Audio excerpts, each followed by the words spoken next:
ನಮ್ಮ ಆಶಾಗೆ ಜವಾಬ್ದಾರಿ ಕೊಡ್ತಾ ಇದ್ದೀನಿ. ನೋಡೋದು ನಾನು ಪ್ರಯೋಗ ಮಾಡಿ ಎಷ್ಟು ಕಳೆದ ವಾರ ನಾನು ಭೇಟಿ ಕೊಟ್ಟಾಗ ನನ್ನ ಮಾತನ್ನು ಮುಟ್ಟಿದ ಆಶಾ ಕಾರ್ಯಕರ್ತರಿಗೆ ಪ್ರತಿ ಗುರುವಾರ ಏನು ಇವಾಗ ಬಾಣಂತಿಯರಾಗಿರ್ಬೋದು ಅಥವಾ ಗರ್ಭಿಣಿಯರಾಗಿರ್ಬೋದು ವಯಸ್ಸಾಗಿರುವಂಥ ಉತ್ತರ ಇರ್ಬೋದು ಚಿಕಿತ್ಸೆಗಳಿಂದ ಬರ್ತಾರೆ ಹಾಸ್ಪಿಟಲ್. ಅವ್ರಿಗೆ ದೂರದ ಊರುಗಳಿಂದ ಕೂಡ ಬರ್ತಾರೆ. ದೂರದ ಊರುಗಳಿಂದ ಬಂದಾಗ ಅವ್ರಿಗೆ ಈಗ ಊಟದ ವ್ಯವಸ್ಥೆ ಈಗ ಇಲ್ಲಿಂದ ನಡೆದುಕೊಂಡು ಹೋಗಿ ಅವರು ಊಟ ಮಾಡೋದು ಕೂಡ ಕಷ್ಟ ಆಗುತ್ತೆ. ಅವ್ರಿಗೆ ಇಲ್ಲಿ ಸಾಕಷ್ಟು ಸಮಯ ಈಗ ಒಬ್ಬರೇ ವೈದ್ಯಾಧಿಕಾರಿ ಇರೋದ್ರಿಂದ ಸಾಕಷ್ಟು ಸಮಯ ನಿಂತ್ಕೊಂಡು ಕಾಯುವಂಥ ಪರಿಸ್ಥಿತಿ ಕೂಡ ಇದೆ.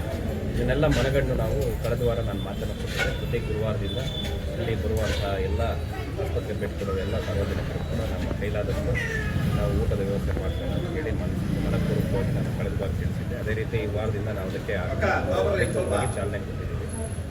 ಈ ಒಂದು ಗುರುವಾರದಿಂದ ಪ್ರತಿ ಗುರುವಾರ ನಮ್ಮ ಆಸ್ಪತ್ರೆಗೆ ಯಾರೇ ಬರ್ತಾರೆ, ಈಗ ಅವರು ಗರ್ಭಿಣಿಯರಾಗಿರ್ಬೋದು, ವೃದ್ಧರಾಗಿರ್ಬೋದು, ಬಾಣಂತಿಯರಾಗಿರ್ಬೋದು, ಎಲ್ಲರಿಗೂ ಕೂಡ ಒಂದು ಊಟದ ವ್ಯವಸ್ಥೆ.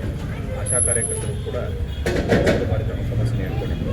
ಯಾಕಂದರೆ ಅವರು ಕೂಡ ಫೀಲ್ಡ್ ವರ್ಕ್ ಮೊದಲೇ ಹೊರಗಡೆ ಹೋಗಿರ್ತಾರೆ, ಬಂದಾಗ ಇಲ್ಲಿ ಕೂಡ ಭಾಳಷ್ಟು ಬಳಲಿರ್ತಾರೆ. ಅವರು ಕೂಡ ಒಂದು ಊಟದ ವ್ಯವಸ್ಥೆ ಮಾಡ್ತೀವಿ ಅಂತೇಳಿ ಅದು ಅವರು ಒಬ್ಬರಿಗೆ ಅಲ್ಲದೆ ಎಲ್ಲರಿಗೂ ಕೂಡ ಅದು ಅನುಕೂಲ ಆಗಲಿ ಅಂತ ನಾವು ಈ ವಾರದಿಂದ ಚಾಲನೆ ಊಟದ ವ್ಯವಸ್ಥೆ ಮಾಡ್ತೀವಿ. ಡಾಕ್ಟ್ರು ಮತ್ತು ಕೆಲವು ಮೂಲ ಸಹಕಾರಿಗಳಿದ್ದಾವೆ ಅದರ ಕಡೆ ಈಗಾಗಲೇ ನಾನು ಅದ್ರ ಬಗ್ಗೆ ಚರ್ಚೆ ಮಾಡಿದ್ದೀನಿ. ಎಲ್ಲ ಆರೋಗ್ಯಾಧಿಕಾರಿಗಳ ಕೂಡ ತಂದಿದ್ದೇನೆ. ಕಳೆದ ಬಾರಿ ಕೂಡ ಅವರು ಇಲ್ಲಿ ಭೇಟಿ ಕೊಟ್ಟಿದ್ದು, ನಾವು ಭೇಟಿ ಕೊಟ್ಟ ನಂತರ ಅದೇ ರೀತಿ ಮಾನ್ಯ ಆರೋಗ್ಯ ಸಚಿವರಲ್ಲಿ ಕೂಡ ನಾನು ಮನವಿಯನ್ನು ಮಾಡಿದ್ದೇನೆ.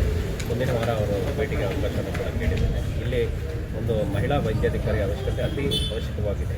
ಯಾಕಂದರೆ ಭಾಳಷ್ಟು ಮಳೆಯವರು ಸಾಕಷ್ಟು ಸಂಖ್ಯೆಯಲ್ಲಿ ಬರ್ತಾ ಇದ್ದಾರೆ. ಗರ್ಭಿಣಿಯರಾಗಿರ್ಬೋದು ಅಥವಾ ಮಹಿಳಾ ರೋಗಿಗಳಾಗಿರ್ಬೋದು, ಅವ್ರಿಗೆ ಒಂದು ಮಹಿಳಾ ವೈದ್ಯಾಧಿಕಾರಿ ಒಂದು ಅವಶ್ಯಕತೆ ಭಾಳಷ್ಟಿದೆ. ಯಾಕಂದರೆ ಒಬ್ಬ ವೈದ್ಯಾಧಿಕಾರಿ ಒಂದು ಏನು ಇಲ್ಲಿದ್ದಾರೆ ಅವರಿಂದ ಎಲ್ಲರಿಗೂ ಕೂಡ ಚಿಕಿತ್ಸೆಯನ್ನು ಸರಿಯಾದ ಸಮಯಕ್ಕೆ ಕೊಡುವಂಥದ್ದಕ್ಕೆ ಭಾಳ ಕಷ್ಟ ಆಗುತ್ತದೆ ಅಂತ ನನ್ನ ಭಾವನೆ. ಅದಕ್ಕೋಸ್ಕರ ಒಂದು ಮನೆ ಪತ್ರವನ್ನು ಕೂಡ ನಾವು ಆರೋಗ್ಯ ಸಚಿವರಲ್ಲಿ ಕೊಡುವಂಥ ಕೆಲಸ